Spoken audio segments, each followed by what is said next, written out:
The natural world has always fueled my inner adventurer, and now I invite you to join me as I explore this beautiful world, all while promoting its preservation and restoration. I'm Kit, and this is the TheEcoAdventurer. Oh, and if you show me some love with a little sub, I'll make sure a little tree is planted just for you. Okay, let's go. So I have to admit, I don't know anything about climbing. I don't know anything about rock climbing or belaying or relaying or all of the other egging. I've always loved climbing trees as a kid, but in terms of all of the harnesses and all of the gear that's required and the safety measures, I didn't know anything. So I spent the last sort of 6 weeks trying to get my head wrapped around the safety side of stuff and also work out the right kind of system. So I've just got a really basic climbing setup. I think for content reasons, it's going to be hilarious watching me try with a really basic system. Let's have a look at what I've put together and pack things up and get on the road. First thing off, we have a harness. This one's actually great because it's specifically made for tree climbing. I think particularly for when you're walking up on the tree limbs and stuff, it gives you a lot more maneuverability. So super glad to have found this. Good start. Next, rope. Pretty important tool again when it comes to climbing. A couple of lanyards. I like the idea of kind of getting free of the main rope when I'm up in the trees and just using the lanyards to connect to branches and kind of keep me always connected to the tree, but allowing me a little bit more freedom to kind of do some branch climbing around throughout the trees.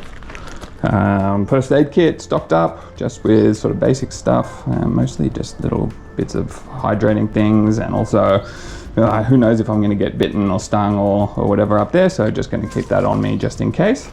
Some gloves to protect my handsies, so that'll be super handy.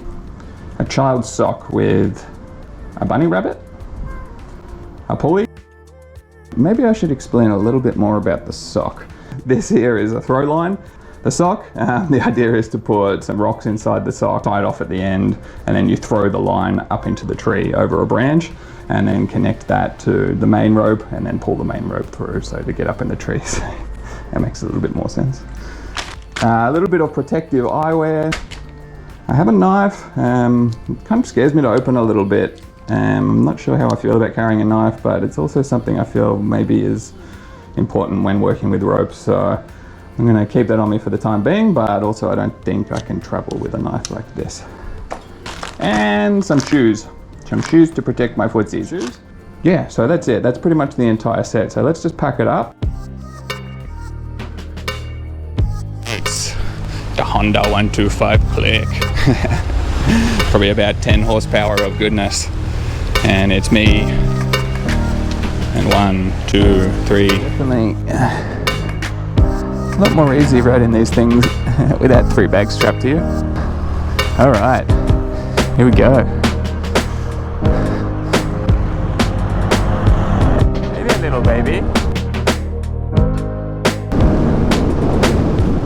We're just on the outskirts of the city and already starting to see what is the cancer of Southeast Asia, with that there being the rubber tree, and obviously the other big one being the palm oil tree.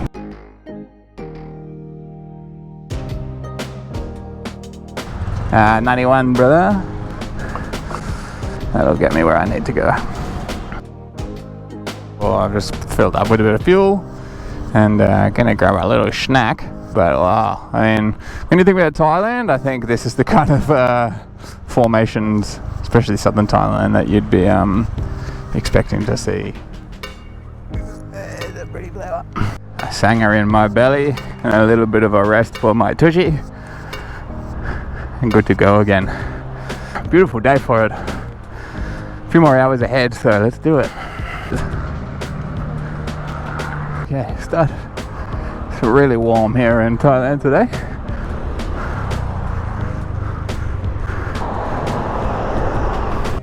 Oh, so much better.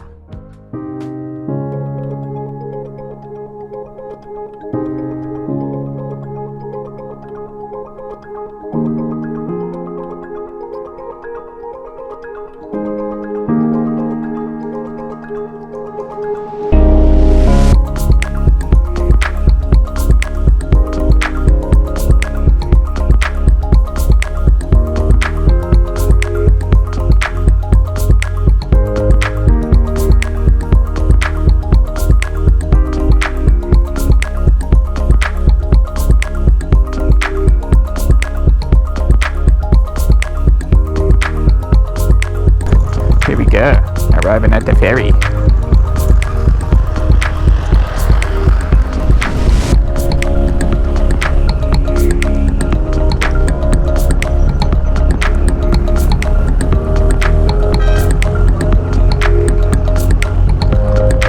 Pretty nice start for Island Life 2023, I think. Man, the water looks good too. I'll get in there soon, that's for sure. Good fun. Maybe 25 minutes, I think. Land downtown area, and then I think I'm about 5 or 10 minutes out of there. It's a daily sight in Thailand. Guy getting pushed along because he's run out of petrol, but generally not pushed along by 3 other people on a scooter. Good fun. But anyway, the light is dying very quickly, so I think by the time I get to my accommodation in about 10 minutes it's going to be too dark. So what I'm going to do is settle in there and I will see you guys in the morning. Really just going to go and have a little bit of a look around town and get my bearings, and then maybe go for a swim too. Hey cutie, what do you think? Alrighty, let's just go have a little quick. As you can see, I'm not exactly right in the middle of town.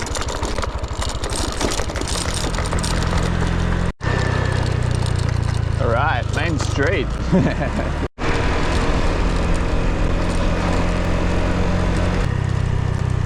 Go for a cheeky explore just in there. Such a common thing now that I'm finding all throughout Southeast Asia. Just these empty shells. The waste is just incredible. This has been here for a while. I mean, I really love the fact that nature's taking back over again. This is where my main curiosity for these buildings comes from. It gives me hope for the future of the planet, even if humans aren't going to be here. Look at this, shoot. Molded into the ground. On the other side of the elevator. Ooh, that looked good in there. I've seen quite a few places around through Southeast Asia that were obviously affected when COVID hit. It's hard to know. It doesn't look like it's been here that long. Who needs to climb trees when you can just go up in abandoned buildings and get to the top of them, eh? Gorgeous, but yeah, what a waste. What an absolute waste. Particularly environmental damage that must have occurred just to create this shell of a building that it's not looking like it's going to be able to be salvaged, that's for sure. It's really depressing. Come on, humans. We have to do better than that, surely. Okay, so I have set a big challenge for myself, but I'm incredibly excited to be doing it because it's all for the name of reforestation and restoration, because at the end of the day, if you're not restoring and you are consuming, you are part of the problem, and we are all guilty and responsible. And the whole point of me being out here and doing this is to raise people's awareness for, not only the beauty of our natural world, but for the fact that each and every single one of us that can be should be either getting out there and involved in restoration projects or funding restoration projects, and even just sort of in our own backyards learning about the importance and the beauty of nature. So yeah, thank you so much for sticking around, and I will be back next week.